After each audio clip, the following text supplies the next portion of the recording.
செகமாயுற்று என் அகவாழ்வில் வைத்த திருமாது கெற்பமுடல்லூரே தெசமாத முற்றி வடிவாய் நிலத்தில் திறமாயளித்த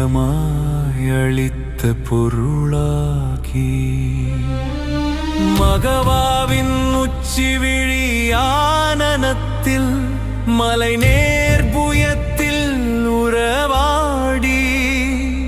மடிமீதெடுத்து விளையாடி நித்த